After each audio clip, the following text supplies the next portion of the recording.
Ini semuanya contoh-contoh mereka awam tapi nggak mau ikut orang. Jadi kayak begini. Sholat di lumpur-lumpur, masjidnya saja bersih. Sholat di lumpur. Sholat di jalan hujan deras lagi.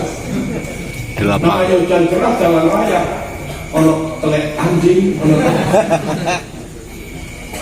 Apa susahnya mampir ke masjid sebelah untuk suci? Kok malah sholat di jalan raya?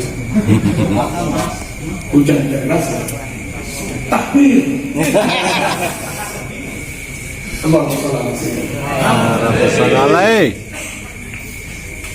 Kenapa NKRI kau sebut kafir? Alasannya karena negara Indonesia tidak berdasarkan Quran hadis. Main banget. Tidak merujuk kepada Quran hadis. Merujuknya kepada Uudin 45 Pancasila. Nanti kafir. Kalau hanya gara-gara gitu mas, kamu kafir. Berarti Muhammadiyah juga kafir. PKS juga kafir. MDI juga kafir. Loh kenapa? Muhammadiyah itu dalam menjalankan roda organisasi tidak berpegangan pada Quran Sunnah, tapi berpegangan pada pasal-pasal yang ada di ADART. Nah, benar. NU juga begitu, PKS juga begitu. NU bermuktamar, Muhammadiyah bermuktamar, PKS berkongres, sidang-sidang, lalu masuklah pada sidang pemilihan calon ketua umum. Dibacakan syarat-syarat calon ketua umum menurut pasal sekian. Syarat calon ketua PKS: 1. Muslim, punya kartu anggota, umur minimal 40, dan sudah berkiprah minimal di tingkat DPW dalam waktu sekian tahun. Bla bla bla bla. Itulah syarat calon ketua PKS. Itu surat Baqarah hanya berapa?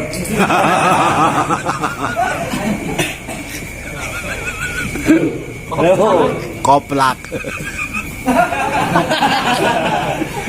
Mereka ber-PKS merujuk pada Quran Sunnah apa merujuk pada ADART? ADART. Kok nggak kafir? Kafir kayak kafir. Bentar lagi muktamar Muhammadiyah, muktamar 5 tahunan, pasal sekian ayat sekian, muktamar harus diadakan bla bla bla, didahului sidang tanwir berdasarkan pasal sekian ayat sekian. Itu surat Ali Imran atau surat Al-Baqarah? Nopo surat ADART? NU juga seperti itu. Kalau Muhammadiyah tidak kafir dengan memegangi ADART, kalau PKS tidak kafir dengan memegangi ADART, kalau NU tidak kafir dengan memegangi ADART, kenapa bangsa ini kamu kafirkan hanya gara-gara memegangi pasal-pasal yang ada di UUD 45? Halo. Ini enggak diterangin ini melok-melok takbir.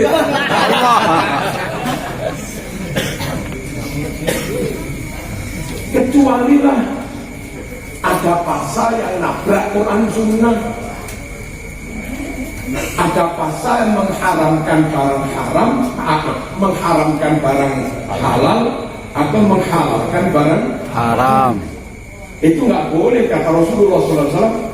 Al-muslimuna ala surutihim illa syarton ahalla haraman aw harrama halal.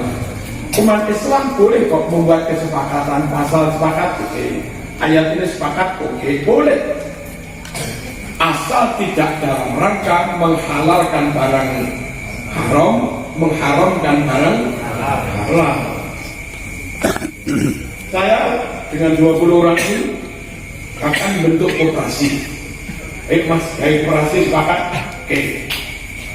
Dan modal awal berapa? Setonan 10 jutaan? Oke, satu.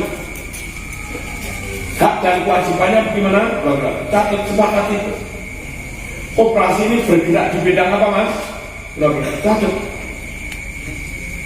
Setelah pasal-pasal disepakati, barulah diajukan ke notaris untuk mendapat legalitas koperasi. Nah, nanti saya sebagai muslim berislam berpegang pada Quran Sunnah, berkoperasi berpegang pada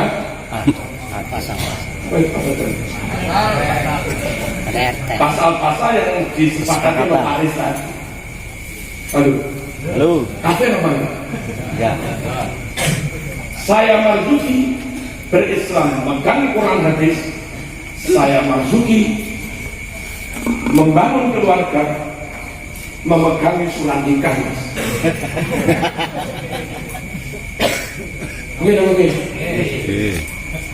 Saya Marzuki menjalankan koperasi di RT saya merujuk pada pasal-pasal yang disepakati saat pendirian koperasi.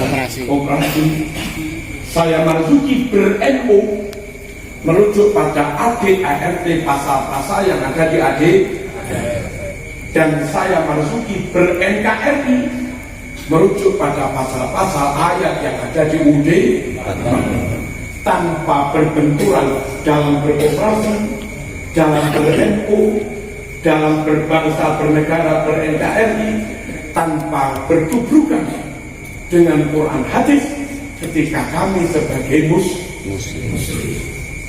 Dong.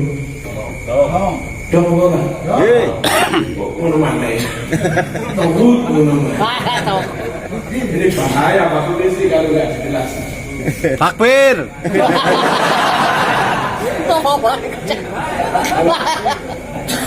Allahumma shalli ala sayyidina. Yang sabar Pak Polisi. Sampai nggak usah mondok Pak Polisi. Nggak usah melihat kamus Arab, nggak usah belajar bahasa Arab. Kalau ngerti repot. Kan mereka jadi polisi tohut. Untung polisi kalau maknanya.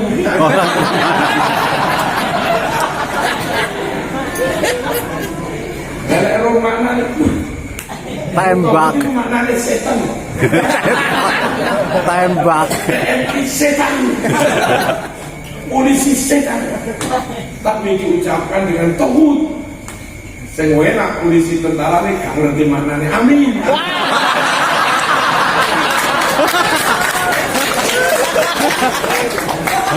Enak nih. Gak ngerti maknanya yang ngamuk. Tembak. Allahumma shalli ala sayyidina. Kecuali ada pasal-pasal yang bertentangan dengan Quran Hadis. Cari sila-sila dalam Pancasila yang bertentangan dengan Quran Sunnah. Cari pasal atau ayat-ayat di UUD 45 yang bertentangan dengan Quran Sunnah. Gak ada, Mas. Bahkan maaf, saking alim, arif dan bijaksananya para founding father, para tokoh pendiri bangsa, termasuk ulama, Mbah Hasyim, Mbah Wahab, termasuk Dewa Wahid Hasyim, panitia PPUPKI. Itu ketika menyusun redaksi Pancasila yang ketika itu namanya Piagam Jakarta. Sila pertama, kepinginnya kiai-kiai itu Indonesia berdasar tauhid. Kiai nggak mungkin meninggalkan tauhid. Apa sila pertama? Tauhidnya Pancasila satu. La ilaha illallah. Benar. Tapi negara ini memayungi semua, Mas. Muslim, non Muslim. Jawa, Bali, NTT, Papua, Tapanuli, Maluku, diayomi semua. Kalau tauhidnya pakai redaksi la ilaha illallah, Muslim menerima, non Muslim Tidak menerima. menolak. Akhirnya mereka nggak terayomi di negara ini. Kiai nggak kurang ajar, carikan kalimat tauhid yang itu ada dalam Quran, dan insya Allah non Muslim bisa menerima. Apa ayat tauhid yang ada dalam Quran yang non Muslim bisa menerima? Wa ilahukum ilahun Wahid. Tuhanku Maha Esa. Wa ilahukum ilahun. Apa terjemahnya? Tuhanmu Maha Esa. Ternyata ketika ayat ini yang disodorkan, non Muslim nggak keberatan, dan Muslim nggak boleh keberatan. Oh, ini ayat Quran. Kalau kamu keberatan ya tak kamplengi ya. Wa ilahukum Ilah wahid. ini loh, panding-panding nggak ingin meninggalkan Quran Sunnah, tapi juga ingin bagaimana iso ngayomi semua. Sila pertama wa ilahul wahid, terjemahnya ketuhanan Yang Maha Esa. Sila kedua, innallaha ya'murukum bil adli wal ihsan. Sungguh Allah perintahkan kamu adil, ihsan, berbuat sebaik-baik, seadab-adabnya, seakhlak-akhlaknya, ihsan. Tapi kalau langsung ayat ini dua, innallaha ya'murukum, cukup pakai terjemahannya, nggak nabrak Quran, diambil dari Quran, tapi non Muslim bisa menerima. Apa? Kemanusiaan yang adil Dan beradab. Ayatnya innallaha ya'murukum bil adli Wal ihsan. ya begini. Halo. Sama ngetik ini negara gak iso ngisur dema.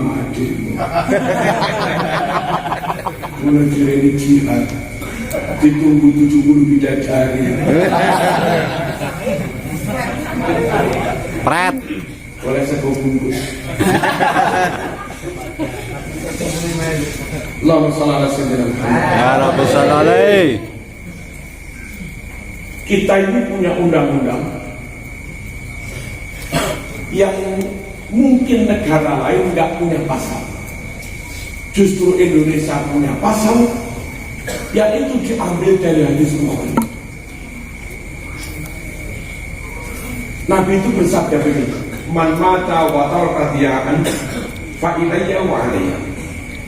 Siapa mati meninggalkan anak-anak terlantar, serahkan saya, akan saya tanggung. Nabi sebagai kepala Negara. ini hadis Bukhari. Ada rakyat terlantar, negara yang tanggung jawab. Negara yang punya undang-undang yang memiliki pasal itu negara Indonesia. Pasal 2627, Mas. Orang-orang miskin, Dan anak yatim. anak-anak yatim, anak-anak terlantar dipelihara oleh Negara. negara. Kurang api apa, Mas? Tohut. Ya sampean gak ngaji, Mas.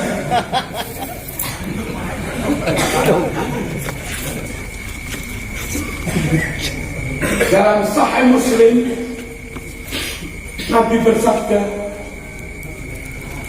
man kana indahu fadlu zadin falya'ud ala man la zadalah, wa man kana indahu fadlu dhuhrin falya'ud ala man la dhuhralah. Summa dzakara min asnafil mali ma dzakara hatta nadhun annahu la haqqa lana fi fadlin. Maknanya begini, siapa yang punya kelebihan harta boleh dia memiliki, tapi penggunaannya tawarkan kepada orang lain. berikan pada orang lain. Siapa yang punya kelebihan kendaraan, tetangga butuh ngantar istrinya ke rumah sakit, pindahkan kepada tetangga. Ini beda dengan sosialis, komunis, juga beda dengan kapitalis. Kapitalis liberal, silahkan kaya raya, kuasai harta sebanyak-banyaknya, kamu gunakan untuk dirimu sendiri, hak. Itu kapitalis liberal. Mau tetangganya melarat, miskin, gak peduli, hak saya. Ini tapi Islam gak begitu. Yang sosialis, semua tanah aset milik negara, kamu rakyat gak ikut guna. Sama rasa, Sama rata. sama rata. Nak aku yo, nak aku yo. Ya, semua milik negara. Rakyat pribadi nggak punya hak milik. Islam nggak seperti ini.